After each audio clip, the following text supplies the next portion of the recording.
अस्सलाम वालेकुम viewers. Novel 9 episode number 17। Phone क्यों नहीं उठा रहे थे? दिलकश ने पहला सवाल किया। रूम साफ़ कर रहा था। बहुत संजीदा जवाब आया। क्यों, रूम को क्या हो गया जो साफ़ कर रहे हो? बताओ क्या कर रहे थे ज़मान? दिलकश, क्या करूँगा, ये फूल पत्तियाँ उतार रहा हूँ, सारा कमरा बड़ा हुआ है, ज़मान ने उलझे से लहजे में कहा। ज़मान बोलो, मुझे तुमसे अभी मिलना है, दिलकश ने फरमाइश की। यार अभी तो ख्वार होकर निकला हूँ, वापस नहीं आ रहा मैं, वैसे भी कल मीटिंग है, मैं कुछ दिन लाहौर रखने वाला हूँ, तमाशा बनाकर रख दिया है ज़िंदगी को, ज़मान ने उलझ कर कहा। दिलकश उसकी हालत समझ सकती थी। मुझसे क्यों नाराज़ हो? मेरा भी तो बराबर हाल हो रहा है, मैं अभी आ जाओ प्लीज़, दिलकश ने उसका मूड अच्छा करने को कहा। यार मैं नहीं आ रहा वापस घर, ज़मान ने फौरी जवाब दिया। Mister Zaman, I am your wife, okay, छत पर वेट कर रही हूँ, 5 मिनट में आ जाओ, बस मैं जा रही हूँ ऊपर। और वो ब्लू कुर्ता पहन कर आना, वहाँ ही हैंग है। दिलकश सुनो यार, ज़मान कुछ बोलता दिलकश ने कॉल कट कर दी। इसके पास काफ़ी अरसा से एक शिफॉन की साड़ी पड़ी थी, जिसको रुबीना ने कुछ कभी पहनने नहीं दिया था कि शादी हो जाए तो शोहर की मर्ज़ी से पहन लेना। दिलकश ने वो डिब्बा निकाला और साड़ी खोल कर देखी। वो वाकई बहुत प्यारी थी, हल्का कच्चा पीला और हल्का सबस मिक्स रंग जिस पर प्रिंट हुआ था, बहुत ही नफीस साड़ी थी। दिलकश ने वो निकाल कर पहनना शुरू की। पहले तो कुछ समझ ना आई, फिर कुछ कोशिश करते पहन ही ली। हल्का सा मेकअप करने के बाद इसने ज़मान की दी हुई रिंग पहनी और वो लॉकेट जो ज़मान ने ही मुंह दिखाई में दिया था, वो पहनकर वो बिल्कुल तैयार थी। फ्लैट जूता पहनकर वो साड़ी का पल्लू ठीक करने लगी। फिर शीशे में खुद को देखकर वो ज़मान का सोच रही थी। दिलकश कद में ज़मान के कंधे तक आती थी। वो अक्सर ही फ्लैट जूते को हील पर तरजीह देती थी, इसलिए आज भी नॉर्मल जूते में थी।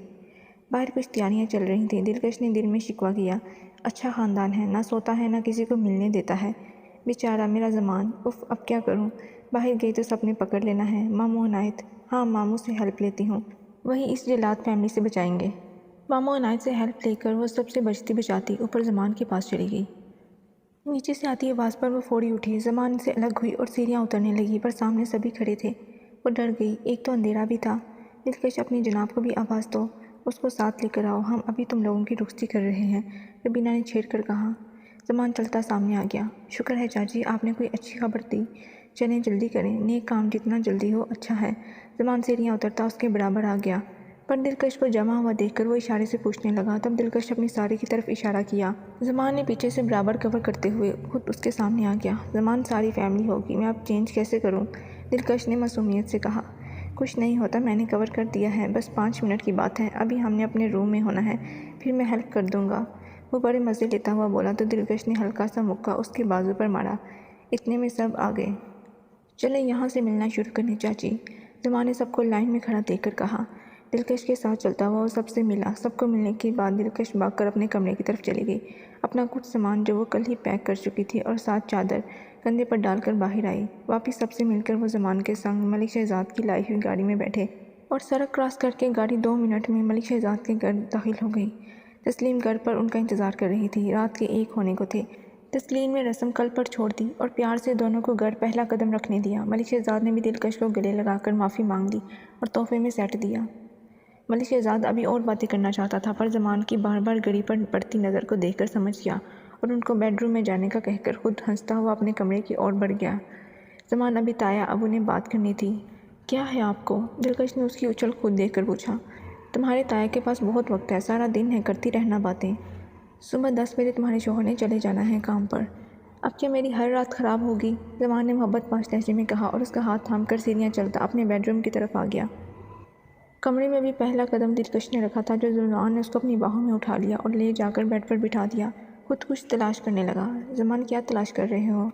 दिलकश उसकी अफरा तफरी देख रही थी। कुछ लिया था तुम्हारे लिए, अब नहीं मिल रहा।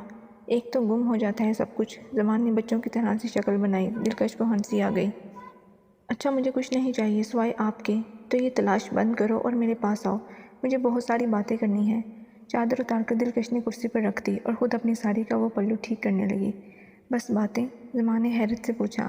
हाँ बस बातें, दिलकश ने कमर पर बंधा हुआ पल्लू हटाकर कहा और लेट गई। ज़मान खुमारी में चलता हुआ उसके पास आ गया।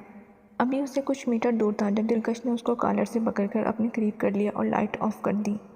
सुबह की तेज़ रोशनी कमरे की खिड़की से होती हुई अंदर ज़रा सी छाई। ज़मान की आंख खुल गई। खुद को कैद में पाकर वो कुछ देर मुस्कुराता रहा, फिर अपनी बाहों पर सोई दिलकश के बालों को सहलाता रहा। वो ज़मान की शर्ट पहने हुए थी, इसके पनाह में पुरसुकून सो रही थी। زمان نے ایک اس کی کمر اور دوسرا ہاتھ آگے بڑھا کر دلکش کے ہاتھ میں کر دیا۔ وہ ایک دوسرے کے بہت پاس تھے۔ زمان کو پوری رات کا قصہ بار بار نگاہوں کے سامنے گھومتا دکھائی دیا۔ وہ بڑے پیار سے دلکش کو پیار کرتا اس کو اٹھانے کی کوشش کر رہا تھا۔ دلکش صبح ہو گئی ہے میری جان، اٹھو، کمبل سے اس کو ڈھانپ کر زمان نے کان کے پاس ہو کر کہا۔ دلکش نے حرکت کی اور واپس اس کی بنیان تھام کر آنکھیں بند کر لیں۔